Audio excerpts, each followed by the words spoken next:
Salut à tous les amoureux du foot. Hier, dans un stade bouillant, dans le temps additionnel qui s'égrène, un pénalty sifflé pour le Real Madrid et Kylian Mbappé qui se positionne, froid comme la glace, pour planter une panenka parfaite. Le ballon lobe le gardien, le public explose, mais les caméras zooment sur un visage bien précis. Brahim Diaz, juste à côté, qui vient d'entrer en jeu.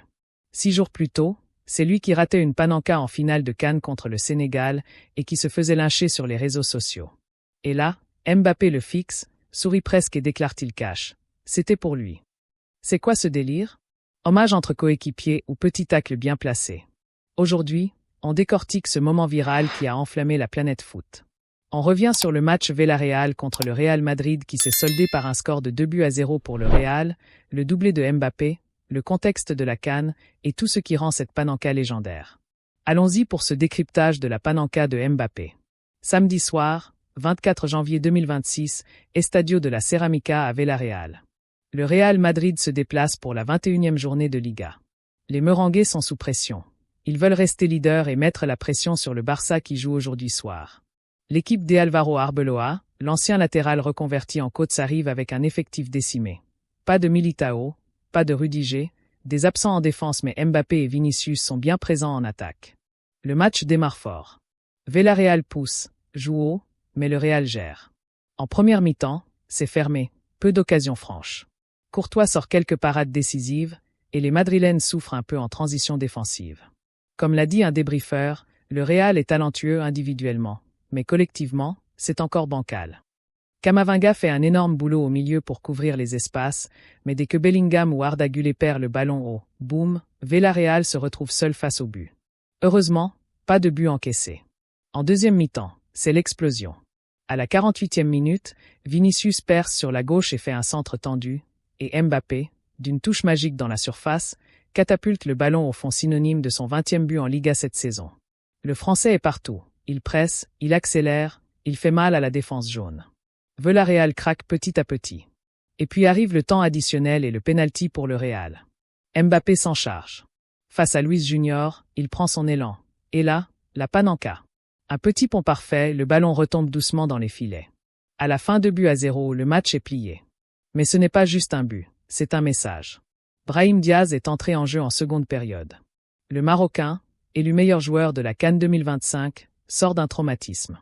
En finale contre le Sénégal, il obtient un pénalty qui est pourtant jugé très discutable par beaucoup, tant une panenka, trop molle, trop écrasée. Mendy la capte facilement et le Sénégal gagne en prolongation. Depuis, Brahim est sous le feu des critiques. Il a coûté la CAN. Il est trop arrogant. Et là, sur le terrain, il voit Mbappé réussir exactement le même geste, en mieux.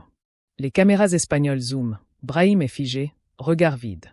Mbappé court vers lui, l'enlace, et lui glisse. Pour toi. Pour toi. Après le match, en zone mixte, Mbappé lâche la bombe. Est-ce que mon penalty était pour Brahim?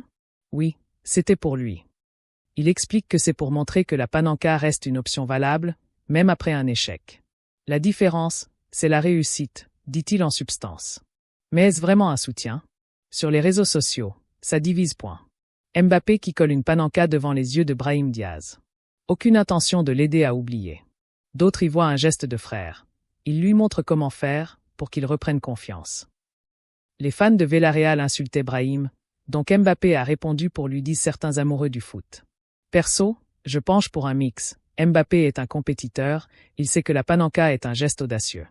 En la réussissant devant Diaz, il lui dit « Regarde, ça se fait comme ça. Relève la tête. » Mais soyons honnêtes, le timing est cruel.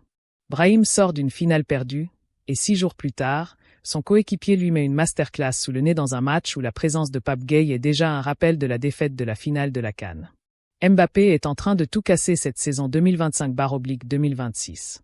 21 buts en 20 matchs de Liga, 11 en Ligue des Champions, 5 en qualif mondial. Il est candidat sérieux au Ballon d'Or. Et ce doublé contre Villarreal permet au Real de grimper à 45 points en 19 matchs, leader avec plus 26 de différence de but. Pour Brahim Diaz, c'est plus compliqué. Arrivé au Real en 2019, prêté à Milan, de retour en force, mais se rater en CAN le hante. Il espérait tourner la page en Liga, mais ce moment l'a rattrapé.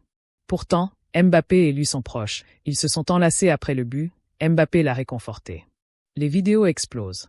Mbappé tiche Brahim Diaz au tudo à panenka. Mbappé's Panenka penalty against Brahim Diaz. Des millions de vues en quelques heures. Les commentaires fusent, Brahim avec la tête de « J'ai vu un fantôme », Mbappé en mode « Professeur ».